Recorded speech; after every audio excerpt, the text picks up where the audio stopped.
Hey guys, তোমাদের কাছে চলে আসলাম একটা ভিডিও নিয়ে। আজকে তোমাদের কাছে আমার ছাদের গাছে টফে গাছ আছে, ফুল গাছ, সেই বিষয়ে কিছু একটু আলোচনা করব। যাক, জানি এটা সেরকম কিছু কথা না, কিন্তু আমার শেয়ার করছি ভিডিওটা, তো আমার ভালো লাগবে। তো স্নান করে উঠে সিঁদুর পরে যাবো ছাদে। আর আমার ছাদের গাছে একটা আকন্দ ফুল গাছ আছে। অনেক দিন ধরে এই গাছটা একদম মানে খারাপ হয়ে গেছিলো, মানে পোকা ধরে গেছিলো পুরো গাছটা, আর মনটা না খুব খারাপ হয়ে গেছিলো। এমনি আমি গাছের যত্ন সেরকম একটা নিতে পারি না, কারণ সময় পাই না। তো তারপরে এখন আবার এক সপ্তাহ ধরে দেখি আকন্দ ফুল গাছটায় ওই যে পোকাগুলো ছিল ওগুলো আস্তে আস্তে মানে চলে গেছে, আর সুন্দর পাতা হয়েছে, আর অনেক ফুল ফুটেছে। তো আমি ভীষণ খুশি। ঠিক করে গাছের আমি যত্ন নিতে পারিনি, তার মধ্যেও যে ফুল ফুটেছে, পোকাগুলো ছিল না, হয়তো কোনো কারণে ওটা হয়েছিল। আর আমার গাছগুলো তো অনেক পাতা ঝরে গেছিলো, মানে এখানে অনেক রকম গাছে, তো সব গাছগুলোর পাতা আবার নতুন করে হয়েছে, হয়তো শীতের জন্য হতে পারে ওটা। তো আমি ভীষণ খুশি। আর আমার মন মেজাজটা অনেকদিন ধরে খুব খারাপ ছিল, যার জন্য আমি গাছের যত্নও নিতে পারছিলাম না। তো যাই হোক, এখন ভাবছি মন মেজাজ খারাপ, মন মেজাজ তো সারা জীবনই এরকম কম বেশি খারাপ থাকবেই। তো তার জন্য মন খারাপ করে বসে থাকাটা কোনো লাভ নেই। তাই ভেবেছি চলো তোমাদের কাছে এবার থেকে রোজই ছোটো ছোটো একটা করে ভিডিও আসবে।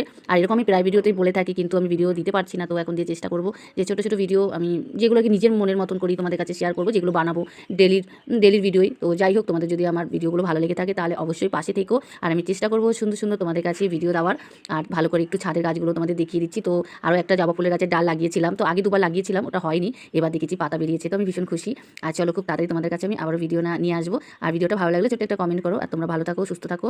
আর আমিও চেষ্টা করছি তোমাদের কাছে সুন্দর সুন্দর ভিডিও দেওয়া। টাটা।